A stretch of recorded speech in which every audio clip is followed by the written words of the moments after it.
They have a lot of experience and they're very talented. Relatively simple schematically because they let their players play. You know, they have good eye discipline. They play hard. They play with a swagger.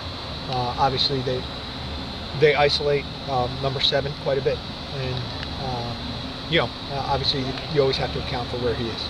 Is he moving around more than he did last year? I know it's kind of limited because he hadn't played much, but well, not too familiar with exactly how they've utilized him in the past.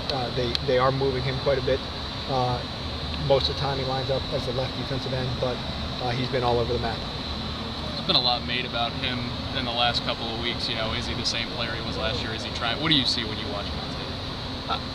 I see a very talented defensive end that is good against the run and the pass. In terms of their secondary, I've heard it said where they try to mix up coverages at times. Is that a big part of their game? Well, they have a few basic coverages that they execute very well and that complement one another. So they're able to disguise their coverages, but they've really done a good job of keeping it simple enough that they execute very well. How important is it that you guys continue that third down conversion success that you had second half against Georgia through the bye week? That's always important. Again, if you're going to make conditioning a factor, as we like to do in our offense, then you have to be able to sustain drives. And third down is a big part of sustaining drives. Being able to keep the offense on the field, keep the chains moving, and obviously keep the defense off the field is an important part of it. How much confidence did that give them? Maybe Justin or the receiver stepping up, or both? It's big, but again, we've always emphasized it's part of the process, and it's part of executing the offense as a whole. It's not just third down, it's being efficient on first and second down, getting into manageable third down situations, getting first downs on first and second down, so it all plays a part. Is Justin considerably different after, as well as he played in the second half against Georgia? Has he changed much in terms of confidence, or about the same? Justin's always had an even keel to him and business-like approach, and has approached this week and the bye week in no different manner. Again, he understands where he needs to improve, and he works hard to do that. Coach, you had those fourth down conversions in the last game. Were these plays that you were going into the game that you thought if it's a fourth and short that you would use these plays, or was that something that just came up in the heat of the game? No, they're plays that we had practiced and rep in third and fourth and short situations. So we to a certain degree, we group those together. Those we call them third and must situations where we must convert. And to me, fourth down is an even stronger emphasis on the must part of the conversion. Did you make those calls on your own? Yes. Well, no, I shouldn't say that. Those calls were made Wednesday morning in a staff meeting. We game plan together as an entire offensive staff. Again, Coach Mahoney's in charge of third and must, and he came in, presented the plan. We liked the plan, and even in the course of executing, we're in the huddle as on the sideline and after the timeout in two of those situations, bouncing all the ideas off one another. Hey, do we like this play? Do we like that play? And it was a conversation between all of us. So to say I made the call, I think that wouldn't be accurate. It was definitely a staff decision. But as offense coordinator, you get to blame when it doesn't work, so you might as well take the credit when it does. No, not at all. Well, going through those sequence of plays, very varied calls. For example, the quick pitch. Why did you decide on that the first time? Was there something in their alignment that you thought that would work? Well, we had identified the fact that they pinched the defensive front quite a bit in those situations, and we just thought that the perimeter was wide open. Going forward, the fact that you've shown, other than just a quarterback sneak or a dive, and you've shown that, how much tougher does that make you to defend on those third and shorts or fourth and shorts?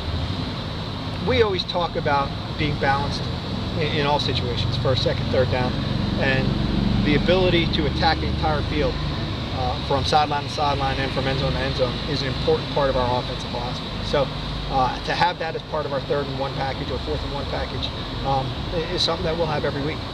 What was the most encouraging thing you saw in Justin in that Georgia game? It seemed like a breakthrough performance for him. Looking on film, what was the thing that encouraged you the most about what he did? The same thing that was encouraging about our offensive performance as a whole, and that was guys stepping up in critical situations. The touchdown grab by Marquez along the left sideline there. It was a great catch on 3rd and 10. Josh Smith's 3rd down conversion on our final drive of regulation. Justin did a great job of stepping up in the pocket, getting to his second read of progression, and Josh had a guy draped all over him, was grabbing his arm and essentially had to make a very strong one-handed catch there, and was able to do that in a critical situation. So more than anything, I was encouraged by the way guys stepped up in critical situations.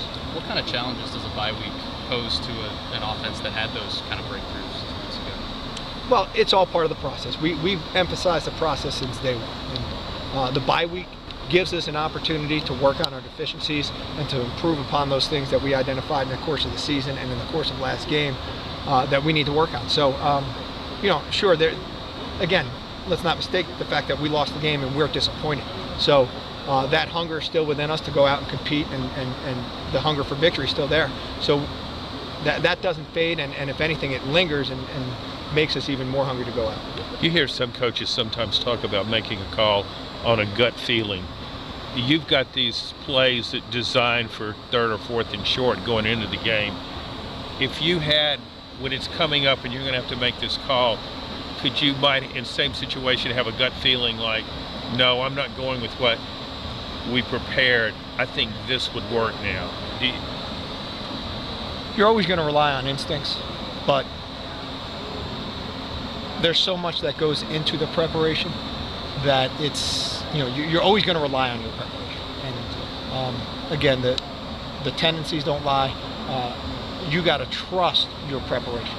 And I think more than anything, that's where your gut comes into play is, hey, are we going to be able to execute? Did we execute all week in practice? And in those situations, we felt confident that we would be able to execute. How much does maybe getting a guy like Devin back into the mix with the versatility that he has, how much does that kind of open things up there? It looks like he can do a lot of the same stuff Pick's been doing. Yeah, again, it comes down to identifying playmakers and putting them in a position to have success. And Devin is one of those guys that can do something with the ball in his hands. He can break tackles. He can make people miss. So there is another weapon that the defense has to defend. So it's good to have him back. I know that obviously there's never a fortunate time for an injury, but it looked like he had just started to emerge maybe in the couple of weeks before that as one of the top playmakers on the offense. Was that a particularly unfortunate time for him to go down because it looked like he had just kind of started the light bulb to come on? Depth is always an issue everywhere I've been. So I don't think there is really a good time to have an injury. And sure, it was unfortunate because he was starting to progress. But to be honest, he worked hard while he was out, and he's excited to get back. Have y'all always used the slot receiver almost as a tailback in some situations in the offense, or was that something that depth caused one time, or just like a big picture thing y'all decided to do? What all went into that? It's a matter of identifying the strengths of our players and putting them in a position to have success. And Alton Howard, Devin Young, they